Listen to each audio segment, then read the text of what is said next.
Welcome to Anecdotes for Success with Matt and Paul. Storytelling is an art form, emphasizing the value and learning that is created through personal experience. Our purpose is to share these stories and experiences with the listener. Everyone has a powerful testimony. Let's use them to level up to our best life with truth, meaning, trade-offs, and perspective.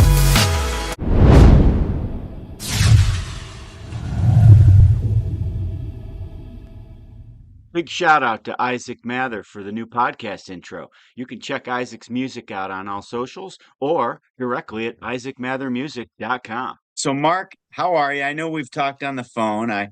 We're Twitter friends. Matt always gets a kick out of that, but he understands he's not or ex-friends. Well, that sounds worse. Ex-friends sounds like we used to be friends, but it does. That's what I thought he meant, actually. And I know we're on a timeline because how old's your child now? He's 12 weeks old. Just turned 12 weeks yesterday, and I way. My used daughter to always make fun of people that would, use weeks as their age, but yeah, it really is like so different every week. So Mark, my daughter turned 12 weeks today. No way. Yeah, how funny is that? Wow, that's crazy. So born the day before Halloween, essentially? Correct, right? The 30th, yep. Wow. Yeah, ours was the 29th. That's amazing. Wow, too funny. Yeah, seriously. How's that going? Wonderful. Parenting as new parents, it's got its challenges, of course, but and more so for the mothers, I think, than us. 100%. I've always known my wife was a superstar, but she's really shown that in motherhood. So I couldn't agree more in my circumstances. It's wonderful, and it sounds like you're having a wonderful experience too. Yeah, absolutely. Wonderful. I could use a lot of words to describe it, but wonderful is for sure one of them. Yeah. I pick on Matt because we were childhood friends, and Matt had a daughter get married this year and a daughter born this year. Wow. So you got a wide range of spectrum there. Yeah, no doubt about it, but my older daughter and I are very close, and I'm very proud of her, and it's a great adult. I want to call her a kid. And but starting over, with my new daughter here it's like a whole different ride, and it's awesome. It's just awesome. So absolutely. Yeah, I'm having a blast, and I don't feel old, I'll tell you that. Yeah, this will make you probably feel a lot of different things, I guess, in the middle of the night, waking up like, I'm starting to feel old. Like I can't be up at this hour, but I know. Making me adapt quick. It does, doesn't it? Well, congratulations. That's wonderful. Thank you. Likewise. Thank you. Mark, we don't want to hear too much about you yet. I mean, we haven't officially started yet, but basically we'll just have you start. You go back as far as you want about Twitter, your mission with financial literacy, anything. And then I have a blank sheet of paper. I never even know what we're going to call the episode till the end. I just write stuff down and tie it in together. Like the right way to do it. We have a lot of fun. We'll get you out of here within the hour, give or take. I'm not too worried about it, but I appreciate that too. And I appreciate you guys being flexible on the time here. I know I kind of dictated like very specific times that would work, but it makes it easy for me. Yeah, it's okay. And you're in Minnesota, right? Yep. Where in Minnesota? Just outside of St. Paul. So it's the Twin Cities. So I'm also just outside of Minneapolis, but I'm a little bit closer to St. Paul. So I like to call myself a St. Paul boy. I'm about 10 minutes from there. Wow. That's I've been there a few times in my life, not for a few years, but I'm in New York where Paul is, upstate. But I always enjoyed my time there. And I went on a snowmobiling trip once way up. Like I don't remember exactly. It's about 15 years ago, and it was so fun. It was so fun. I bet. Yeah, that's kind of a big deal here. People do like bar hopping on snowmobiles and such. We were. I'm not sure it was too responsible looking back on it. As long as no one got hurt or anything, no one got sounds hurt. Like it was worthwhile. It was a unique experience, and I mean that in a very positive way. It was awesome. Good. I'm happy that you enjoyed Minnesota. A lot of people, just think of it as a flyover state, but there's quite a bit here. And surprisingly, we have like tons of Fortune 500 companies based out of here. It's a little bit more busy of a state than people realize. Yeah. There was a lot going on. Is 3M out of there? Yep, 3M's out of here. U.S. Bank. And then there's like, I don't know, we have General Mills, Target. Yes, that's right. That's right. Best Buy. Yeah. Plus Prince is from there, right? So yeah, exactly. Everyone knows Prince at least too. So you guys are upstate New York guys. Are you Buffalo Bills fans? We're Steeler fans. Oh, okay. Well, I mean, most people in our area are Buffalo Bills fans. Yes. So it's a reasonable question, but we are.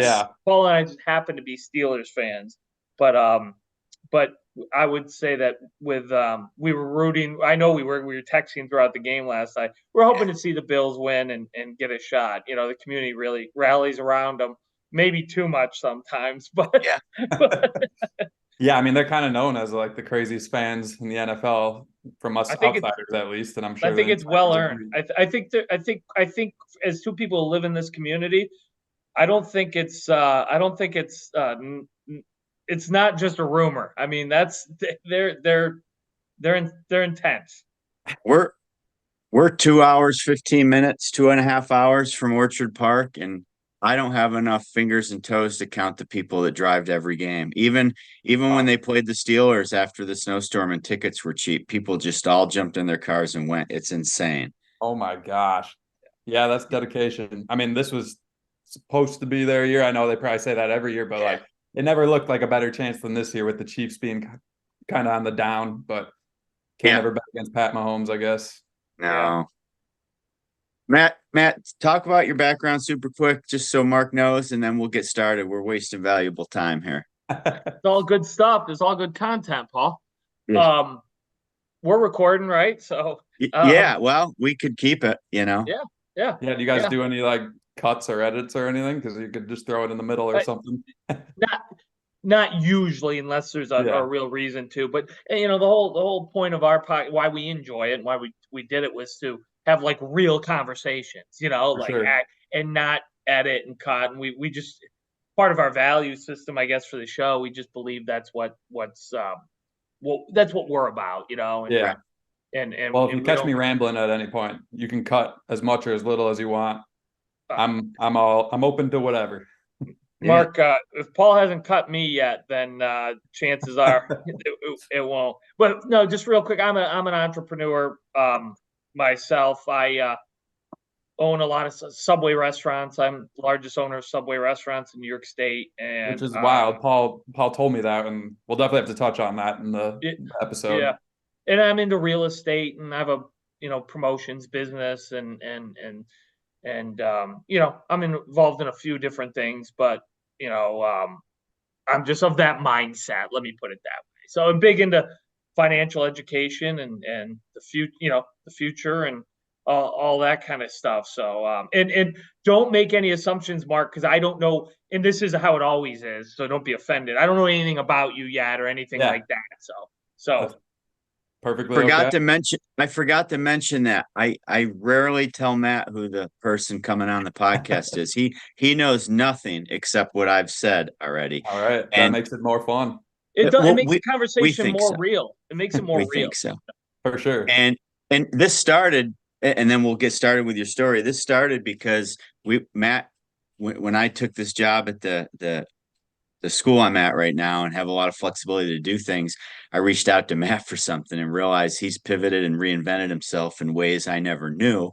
We were childhood friends, disconnected. Then he switched careers. I didn't know, but he's been one of the best mentors to my students. And the most fun about doing this podcast is, since we've done this and this is our 4th year, I've grown in ways. And I think Matt has too. I mean, I just bought my first commercial property, and I've got my small financial business. And I mean, teaching, everybody thinks I'm going to retire in a couple of years from teaching, but that's just the beginning. Like, we have a mindset, like you're never going to really stop doing stuff, right? You just do more stuff you want to do, I guess. So yeah, and just based on kind of some of your posts and such, it seems like the teaching you do, it's almost like you're kind of crafting it into like what you want to teach. I know there's probably plenty that you have to teach and you might not like as much as some of the stuff that you choose to teach, but right. I always am like, dang, if I'm ever a teacher, I want to be one like Paul. So Yeah, agreed. I don't know how New York lets us do it. We Zoomed today with a woman named Sheila Bair.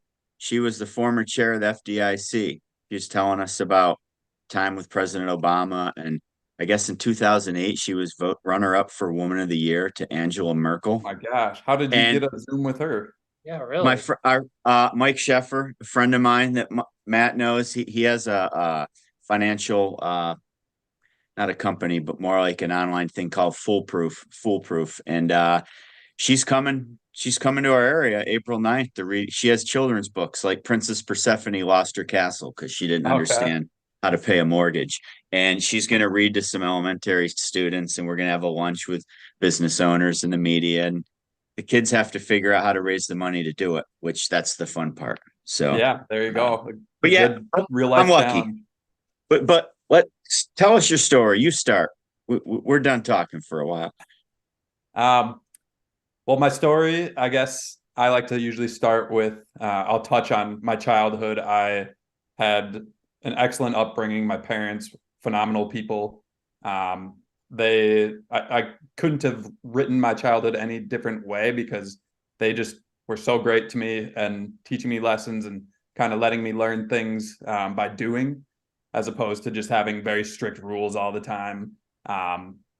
So they were some of the nicest people that, all my friends would consider them just the cool parents, and we'd get to have sleepovers at my house all the time and such. And I kind of want to emulate them in parenthood because I do owe, I think, most of my success to the way that they raised me, and most of my lack of, issues throughout life. Not that I had no issues. I definitely had certain things go wrong, but they kept me out of a lot of trouble based on just the way that I was raised and how they taught me so much growing up. But as far as kind of my passions with finance and such, and just personal development, I would say I owe a lot to when I was a senior in high school. I had the option to take an elective course in personal finance, and I don't hear about that being an option for a lot of people, or maybe they just don't realize it's an option until later in life when they're like, oh, I wish I would have taken a course like that. But I did take an elective course and learned, one of the days a financial advisor came in and was a guest speaker and taught us about compound interest and the rule of 72 and how long it takes to double your money based on certain interest rates. And my mind was blown. Like, she showed us these numbers where if you start investing at age 18 versus at age 30, how much less you have to put in if you start at age 18 to reach millionaire status, and how much quicker you'll still get there, even though you put in so much less. And just, I went home that night and my mind was just twirling with so many ideas. Like, I was 17 at the time, and I was like, the day I turn 18, I need to get some money in the stock market, get it working for me, because clearly the earlier you start, the better. So that kind of sparked the passion originally. And the day I turned 18, I did open an investment account. I went to Scottrade, which is no longer in business. I think they were bought out by TD Ameritrade, but I went in person. That's how we had to do it then, and opened up an account. And I started just picking things that Jim Cramer was telling me to invest in. So a little bit different strategy back then for me. But it helped me start learning immediately how to invest. And I, ever since, have been very passionate about investing. I became a finance major in college and kind of took finance as like, this is what I'm into. This is something I can make a career out of. Out of college, I went into financial planning as more of like an associate role, kind of an internship. I was commission only, but they were paying for me to get licensed to be a broker. I ended up not liking that role too much because it was very heavily insurance based and selling insurance, whereas all my passion was on the investing side. I get that a complete financial picture involves insurance, but I wasn't into that. So I left. I went to more of a support role on an investment department at a bigger firm. So all I was dealing with was investments at that time. But I was in a support role, so I wasn't an actual advisor. I couldn't give advice to people. I was more kind of like executing things and designing portfolios, but I wasn't the one who was actually recommending investments to people. So pros and cons to that. I had a lot more, I guess, work-life balance and a lot less pressure on the job, but I wasn't as entrepreneurial as I would have liked in that role. And I didn't have as much freedom to, like, if someone was making a poor decision, I couldn't tell them they were making a poor decision because I wasn't their licensed advisor at the time. So in the end, I started seeing people on X and social media, Twitter at the time, posting a lot about personal finance and personal development and such. And I actually was working for a firm that was so strict, I couldn't post anything like that on social media without compliance approval. So I was like, man, like I would have so much fun just writing about this stuff and, you know, not needing to have it clear through compliance because that would take 6 weeks. So I started kind of thinking about like, okay, like someday if I ever leave this industry, I'm going to start writing on social media and just kind of building a brand around my passion as opposed to using it as my career. And then I got to talking to someone who works for a technology company that eventually wanted me to come over and work for this tech company. And I was like, no way, like I'd have to give up my licenses and everything I've built in this career. But after some thinking and a pretty good offer, I decided, you know what, I'm not super thrilled with my current path in financial services. So I'm going to pivot, jump over to technology for my career. And then I do have the freedom and flexibility to just start posting whatever I want and building a brand on social media, and maybe someday building a business around my true passions of personal development, personal finance, whatever it may be. And then the sky's the limit with my tech career as well. So it's kind of like best of both worlds. I still keep my passion, but I'm much less restricted with it. And then I can build a career and focus on my career separately. So very roundabout way of telling you how I got to where I am today. But right now I'm working for a tech company in a role that I enjoy and with people that are great. And they don't care at all about personal finance or my brand or anything. So I can do that all on the side. And it's the right balance for me. That's how I met Paul, was posting on X like we talked about before. And I've met a lot of great people on there. I'm super happy with how that's going. I'm not a big creator by any means, but I am happy with the circle that we have on there and the people that I get to interact with on a daily basis. So that was a lot I just kind of threw at you guys. Anything that any gaps that I should cover? No, I'm just curious, Mark. You know, what's your goal with the brand building and the, you know, the personal finance, and you know, why, you know, what are you trying to accomplish with that? I'll start with that. Yeah. So I don't have, I guess, like a exact clear-cut specific goal like I have with, you know, most of my goals are very specific, but for this brand and my social media and such, I don't have that specific goal. I do have goals that it could help with potentially down the line. My wife and I want to become what we termed work optional before standard retirement age. We want to reach a point where we have enough money that we don't have to work a standard job, or we don't have to do anything necessarily. And we'll have enough money that funds our needs and our wants going forward. This wouldn't be something that happens in the next few years. This would be something that happens in the next couple decades. So our goal is to hit that point by age 49. So we can say we did it before age 50. Or, you know, it could be whether we have enough money or we have enough passive income coming in that funds our lifestyle. Right now, you know, on social media, I make not much money at all, but I do actually make a little bit. And that has grown a little bit over time. X has started paying creators, you know, when you're getting a certain number of ad impressions under your posts, and then just building a presence and building a following, I feel like will have value over time if I have people that actually listen to what I want to say. maybe someday I'll have something that I think can help them quite a bit, and they may pay me for that. But as far as, a set exactly what I'm going to do to make a living off of this, I don't have anything like that, because I don't think that I will make a living off of the brand necessarily. I think it's going to be more of a side project that I do for enjoyment, but anything that does work out monetarily with it would be just a bonus.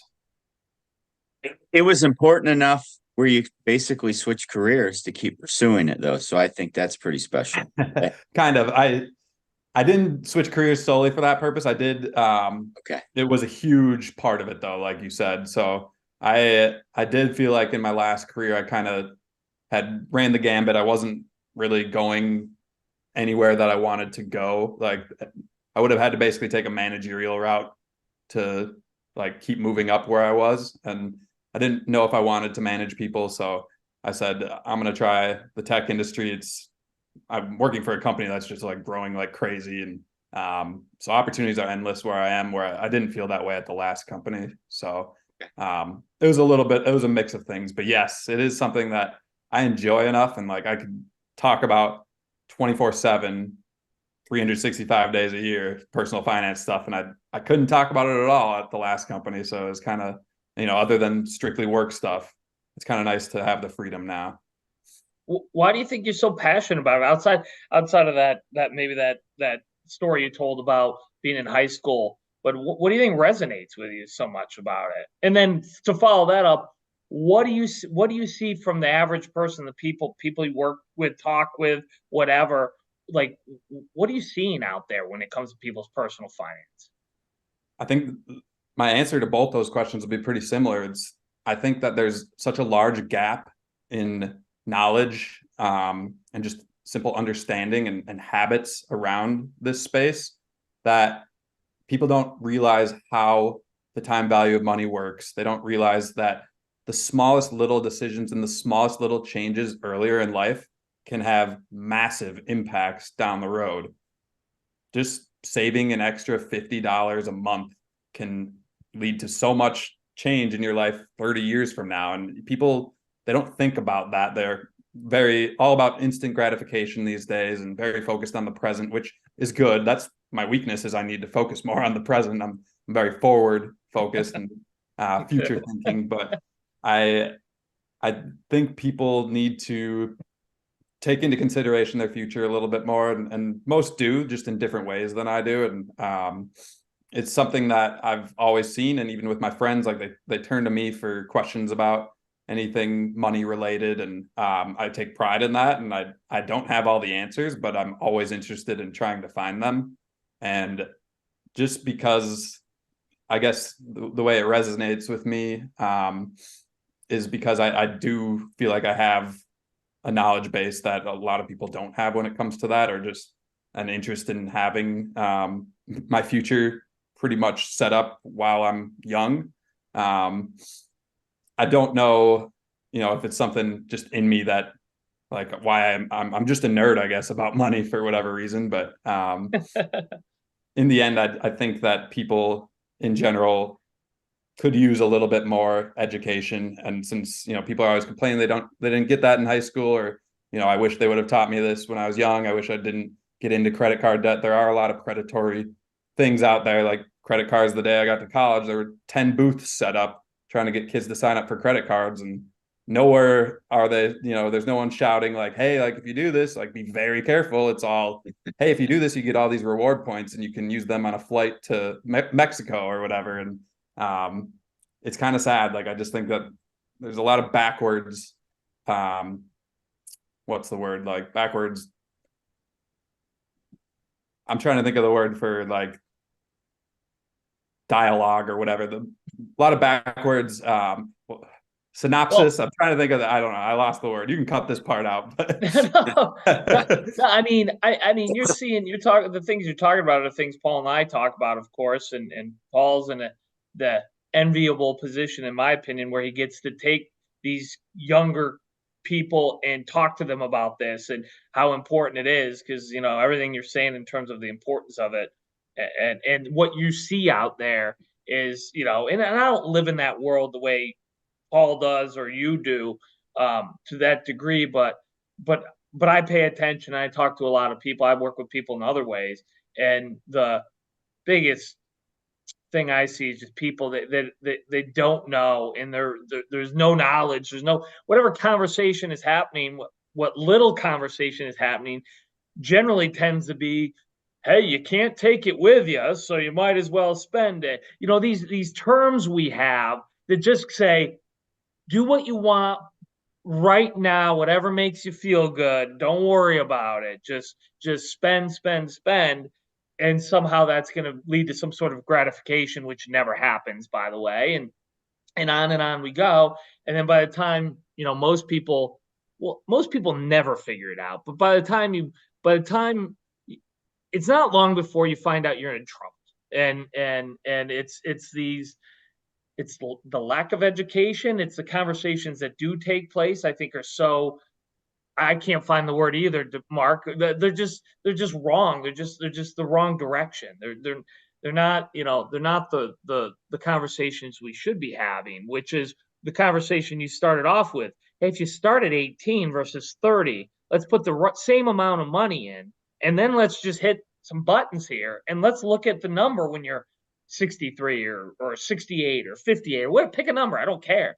And if that doesn't get you going and excited and fired up, and I get it, at 18, maybe it won't, because we're all living in the moment at 18, not as far forward thinking as you say you are. And I have the same problem. So I'm always looking forward. I have a hard time thinking about the now, but that has some advantages as well.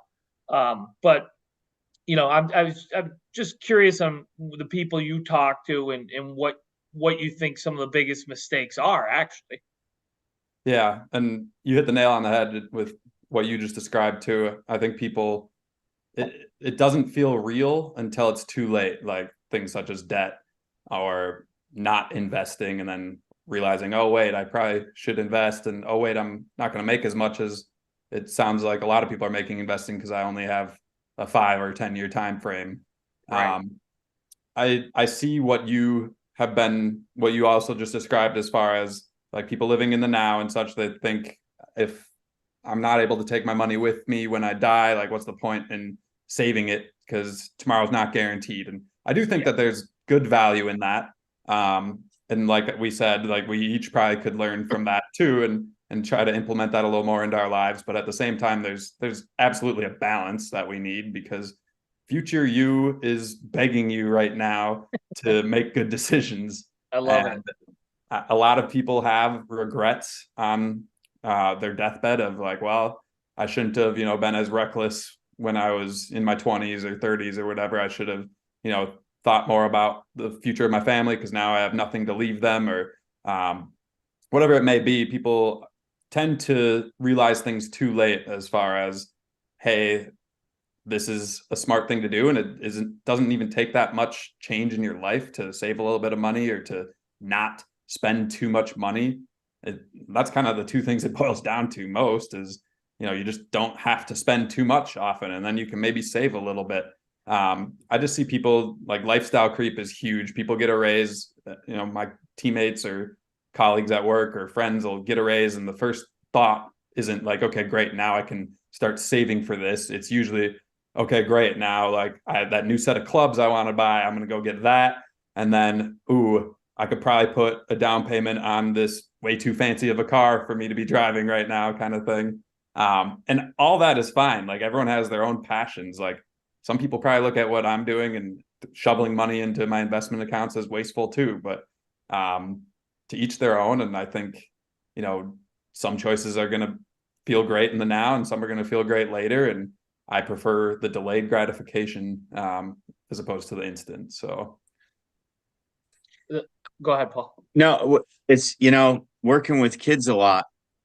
If you were educated enough to realize what your future could look like if you start when you're 18, like you said, I've changed my tune around my seniors a lot now, because at the end of the day, they just don't picture themselves being old. I don't think any 18-year-old they think 50 or 60, they just don't see it. Yeah. So I frame it now when I show them numbers through investment calculators and how little they could put or how much they could put to gain a large pot of money. I tell them, you're sick of high school and you've been in the school system like 12 years, right? Or you're sick of education. And you think you're going to go to college and get some debt and get this job and live happily ever after. 12 years from now, you're going to be sick of your career, your job. Probably. I hope not. But if you're investing and you have a pool of 100K or 50K or 100, whatever, it's going to allow you some freedom to even pivot or go back to school or take 6 months off, right? Or do some things. It almost doesn't even, that's how I get them started in the convo. It doesn't even have to be just save this so you have all this money someday. Just save it so you can tap into it and your future self doesn't hop in a time machine and come back and just slap you, right? I love that.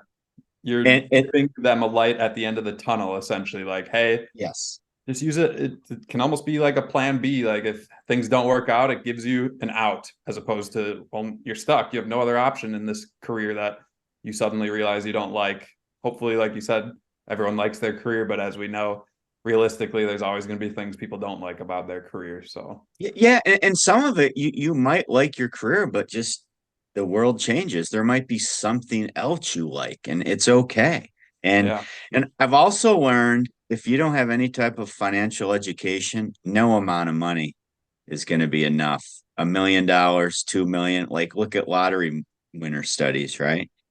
oh, 100%. And I so that's what and you know if your things to buy the $7 coffee, you're not supposed to, but if that's the only bad decision you make and you're still investing, I guess it's okay, right? Or if you like cars, so you're spending way too much there, but you're still doing the other things right, I guess that's okay, right? But Yeah. but when it's every aspect of your life with consumption, those are the two things I try to hit home. So I think those are great. And I think those are things, like you said, that 18-year-olds can actually relate to and understand. Bottom line, kind of to what you were just saying, is prioritize your priorities, spend on those, and then find ways to save or sacrifice on everything else. Because you're not moving the needle that much. Like me, I don't care about coffee that much. If I was spending $7 a day on coffee, right. that would be wasteful because to me, it's not really different than the 10-cent cup I could make at home. We all agree on that. We talked about it last week. That's why I'm looking at Matt's expression. I agree.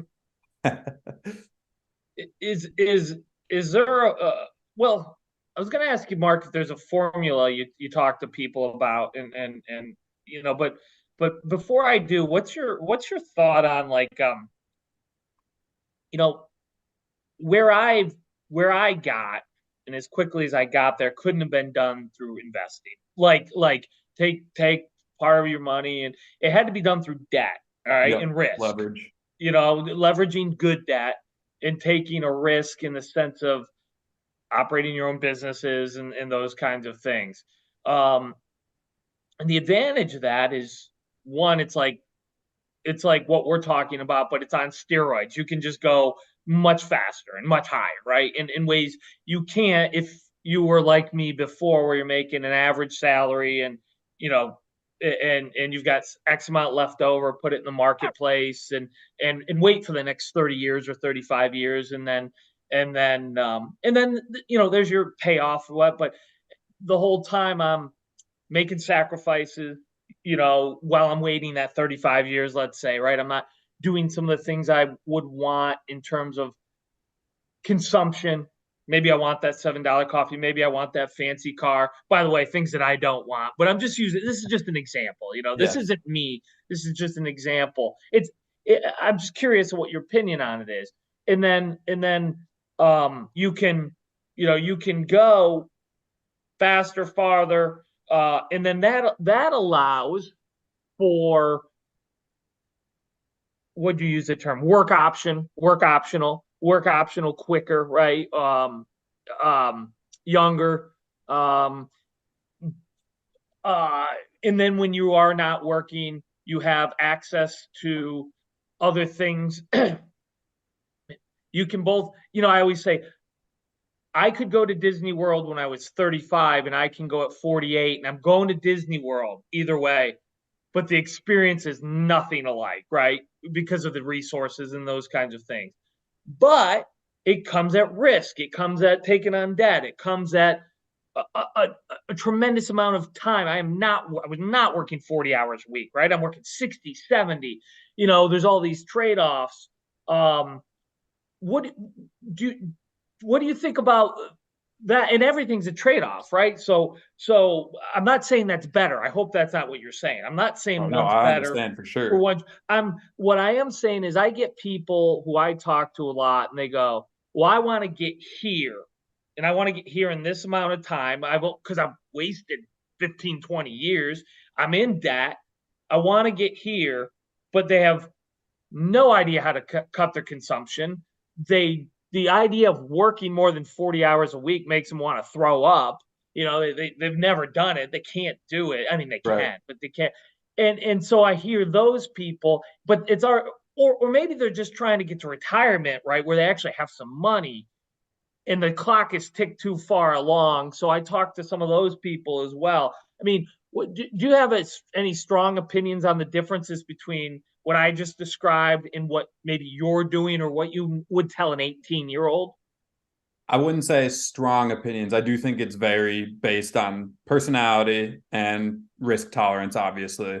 But if done right, it's like pouring rocket fuel on your timeline, because leverage can, like you said, it's just a multiplier effect of how quickly you can reach those goals. For me, I had a point in my story, I guess, where I could have pivoted or I could have went a certain direction, and I went the opposite direction. So I owned a house in Minneapolis with some buddies. They were paying me rent. I lived there with them, and they essentially were paying my mortgage, and I was living there building equity. They were paying cheap rent, so it wasn't like I was, scamming them in any way, but it was a win for all. And when I met my wife and, we had been together for a while and we decided to get our own place, I kicked my buddies out and sold the house in Minneapolis, and my wife and I moved to the suburbs. But for the longest time, had always planned that Minneapolis house is going to be my first investment property that I rent out to others, people that aren't my friends necessarily, just tenants that I find. And then I'll start building a portfolio of residential or whatever type of investment properties. And that would be some nice passive income. I didn't go that route for a number of reasons. It was kind of a timing thing where the market, this was when the housing market was like at its peak during COVID times. And Minneapolis had just gone through quite a tough year with riots and such. And it was not a great time for people to be a landlord. There were rent freezes. And there were talks about, like not being able to raise rent for many years. And I just was like, I don't want to deal with any of this. Plus, I now have to turn around and buy another place at the top of the market. So I sold at the top, made a great profit, and then used the proceeds as a down payment on our current house. Super happy with it. No regrets, but with an asterisk to that, I will always wonder if, what if I would have kept that property, rented it out, and then started building a portfolio of properties.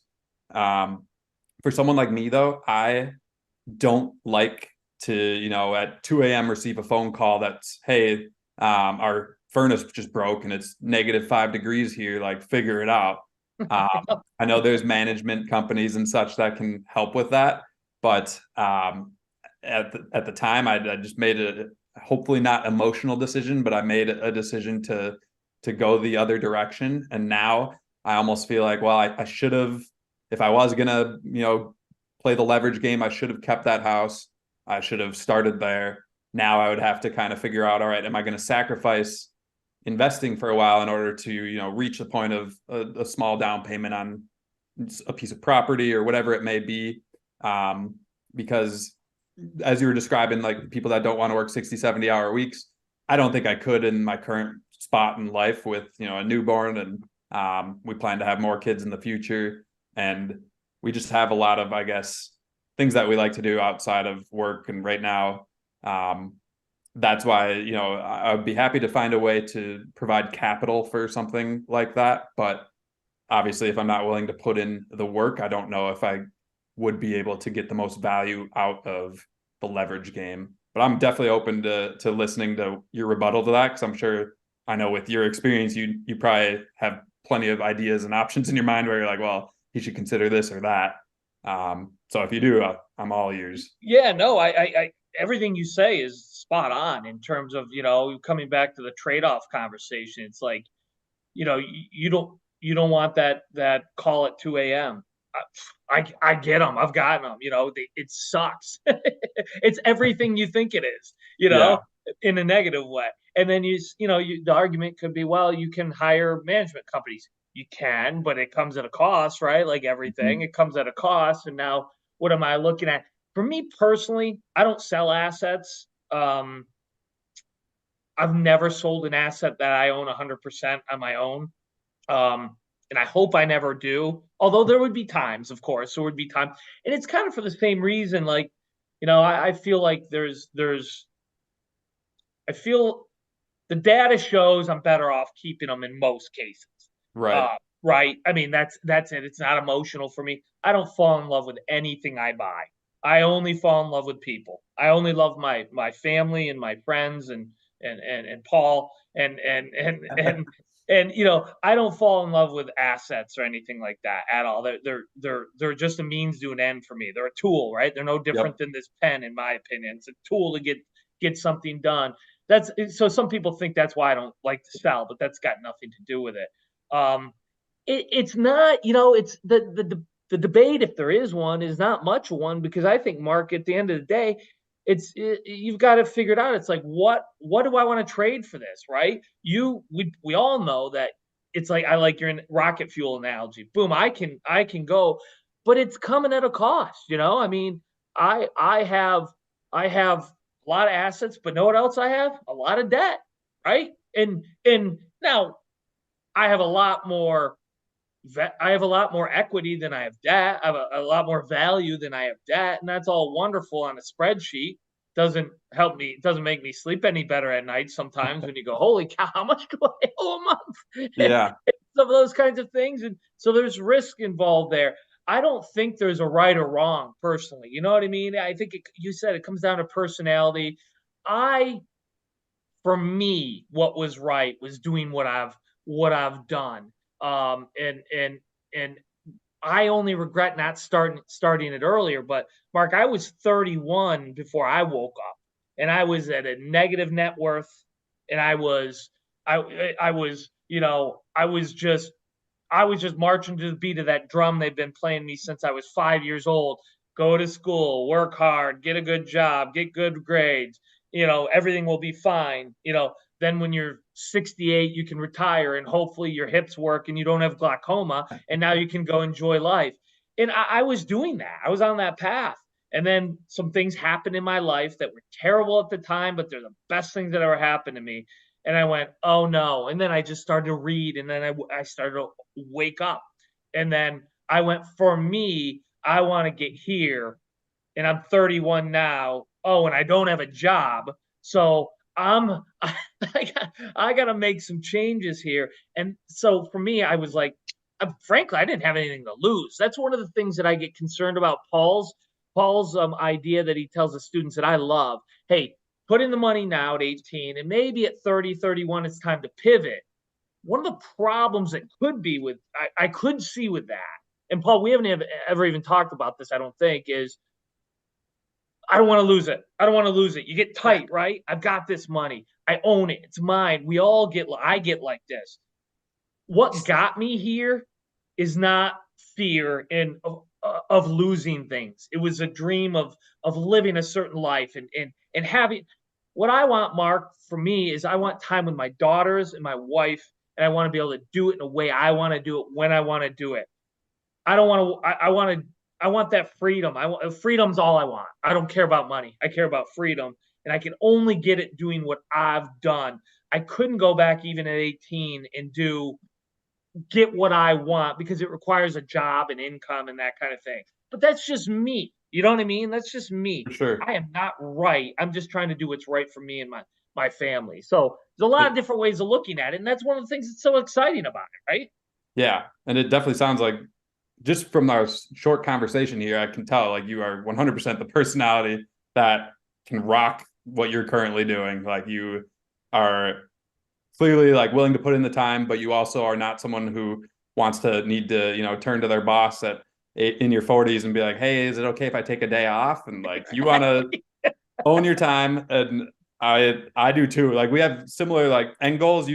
You poured rocket fuel on yours, and you are better with the trade-offs to reach it sooner. Like, whereas for me, it's like I'm okay with doing what I'm doing right now to get there.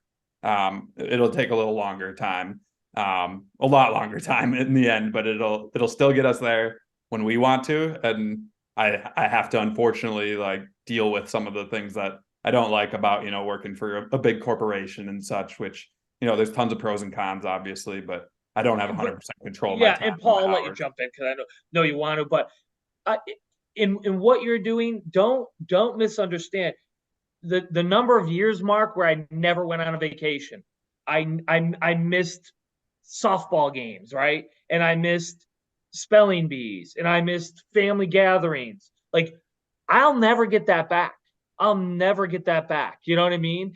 So I always try to look at this from a very objective standpoint of, like, and I also could have failed, and I could fail tomorrow. Who the hell knows, right?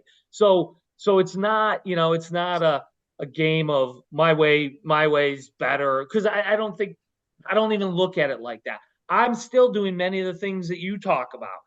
I pump money into my 401ks and anywhere I can earn interest and get tax write-offs and all those kinds of things, I'm doing that as well. But it's definitely, there's not a right or wrong. I gave up things, though, Mark, that were very valuable that I can't ever get back. And people need to understand that too. Yeah, absolutely. And this is, for anyone listening, like, it's just a good example of how there are tons of routes you can take to get to where you want to be. You just have to understand the trade-offs of each and figure out which is going to make you happiest in the end. I think Mark just is an advertisement for our show. I mean, that's why we called it Anecdotes for Success, because there we go. Nothing. I mean, yeah, there's proven ways, but your way doesn't, like, your way's your story. And our 4 pillars are truth, meaning, trade-offs, and perspective. And I gave up an early career in finance and went back to be a teacher. And I'll never forget, when I got married at 25, the first thing I did was I quit my job to go teach for free for 10 weeks because I had to student teach. I pick on with my wife that my father-in-law must have said, "What a gem you are," it was all planned, but I can't wait to tell you the name of this episode. It popped into my head while you guys were talking, but there's just many ways to go about it. And, I gave up a ton of potential income getting into education, but I freed up. I work half a year, right? So when my kids were growing up, I was the guy that was around all the time. And there's no right way to go about it. I'm catching up now. I'll never catch Matt, not even close, but it's fun. I feel like I'm a little bit of a hybrid of both of you, if that makes sense. I'm just an older hybrid. But there's no wrong way to do it. That's what's awesome here. If your passion's real estate, get after it. Franchising, get after it. Investing, there's just no wrong way. You can do a number of them, right? I'm in all 3 of those worlds. Love them all. Yep. Those are the 3 worlds I live in: franchising, investing, and real estate. They're all great. They all have advantages and disadvantages, but it is the reason, Mark, we do the podcast, is because for the listeners, it's like, we want them to hear these perspectives, and these conversations are important. They're so important. Most people aren't having them, and most people know so little about money and finances. I heard someone say recently they give a lot of talks to doctors, like medical doctors. And they said there's no group of people who are less educated on money than medical doctors. And it's like, just because you're quote unquote smart doesn't mean you're good at this stuff. And people they've got to get educated on it, because Paul, you said there's no wrong way. There's only one wrong way, and that's it. That's to be ignorant, right? And not 100%. have a plan and not do anything, which is what so many people do. And it's why you must. I'm sure you're resonating on Twitter or X or whatever we're calling it. It's I and people they're fearful, right? And then they're embarrassed, right? And then that doesn't help them reach out and want to get advice because they think, well, I should have known this, and it's just not true. Yeah, that and money's just kind of a taboo topic where True. People, I mean, your peers and such that you see often, like it's not something that people aren't walking into the house and be like, how much money are you making these days? Like, and that's not something that I'm posting either, but at the same time, like I do post about a lot of things that aren't common conversations. And I think people find interest in them though, because they're curious and they don't get to hear from anyone else on, oh, okay, like that's what that person's doing with their money. And then someone replies to it and says, oh, you should do this or that, or I'm doing this. And all of a sudden it's like this interesting thread of posts that people can learn a lot from. Yeah, Paul, then I'll let you. I go into Paul's classroom, and when I meet his students, he's got 2 different classes. I've been doing this for years. One of the first questions I ask is, who in here knows how much money your parents make? And almost always it's 0, maybe 1. And I think the most ever has been 2. And the classes are 12, 15 kids a piece. Your point's exactly right. The neat part about all this is if anybody's listening that's on the fence, like it doesn't matter which way, just take action. And if you have some money, look for something to put a down payment on, or open that brokerage account, or go to a financial advisor if you're afraid to do it yourself, right? But I think the fact we're all talking like this shows that we've all taken action. We're all different. I know, Mark, you're a lot younger than me. Matt's a little bit younger than me, but we're all just the fact you're taking an hour out of your time to have this conversation with us. It's most people don't even do that. They just complain, and another month goes by, and a year goes by, and 5 years go by, and even then it'd be okay to take action. But so many people don't, and I think that's the big crime. For sure. And one thing that we won't have to take to our grave, at least the 3 of us, is that we didn't try to at least get people to realize that they should take action. So that is another piece, is like, hey, like I feel like it's cheating that I know what I know. And so I want to at least tell others. So, they can choose if they want to do something with that information or not. I'm getting some kickback from parents now. These are all honor students. So the timeline is you're supposed to go to college, and it's almost like the more prestigious the college, the better. But now the kids are understanding that means more debt. Mm-hmm. And I'm trying to talk some of them into taking a year off, live at home, bank 10 grand, invest it, and forget about it. And so you start school at 19 instead of 18. They're seeing the numbers, and some of them are going home and having those conversations. I'm not a very popular teacher in the household right now. But would that be bad though? I wish I don't know what I would have done at my age. I mean, I had the golf scholarship and all that, but who knows? No one even told me to do that. I'm lucky I found out at 25 what to do. Yeah. And I mean, I can tell you from my experience in college, there were people who had that gap year, they called it, and worked and banked away money. I don't know what they did with that money, but I can tell you that they all had just as great of a college experience because I was friends with them, and like they had the same experience I did, and I had a great experience. And so it's not like, oh no, I'll be 1 year older than everyone else, or I'll be the only person that is doing this. That's not the case at all. They'll fit in just fine if that's one of the worries that they have. And they'll be ahead financially, like you said, because they had that year to bank away some money for whatever they want to use it on. Mark, I know we're getting close on time here, but one question I've wanted to ask you from the beginning is, do you have 1 or 2 pieces of advice you would say to someone, either just start, I'm kind of curious on both, just start now, and then maybe that person who's 30 and realizing, oh crap, or 35 or whatever, kind of that, oh crap, I need to, the clock's ticking. the one that always comes to mind for me that I think everyone needs to understand, and I need to remind myself of often, is zoom out and think long term, because whether you're 18 or 30, you still have a lot of time ahead of you. Mm-hmm. And no matter what, that time's going to pass unless there's some freak accident and your life does end early, which is out of your control and you're not going to plan on that happening. That time's going to pass, and future you is going to either be thankful for what current you is doing, or they're going to be pissed at you for not doing enough or making the wrong decisions. So I would say zoom out, think big picture, and then start breaking it down to, okay, what's something I can do today to get me closer to my goals? And it can be the smallest thing ever, whether it's, hey, I checked out a book at the library that is going to teach me about something that I might be able to use to help me down the line. Like if that's step one, take step one. And then tomorrow, get another fraction of a percent closer. Just take a baby step every day, and you're going to go a long distance over time. Love it. It's great advice. I mean, you're going to be 50 someday, whether you like it or not, right? Or 60 or 70. If you're lucky, right? God willing. Yeah. And if you're not, oh, well, but I mean, you can't control it, but take action. And then keep putting your stuff out there.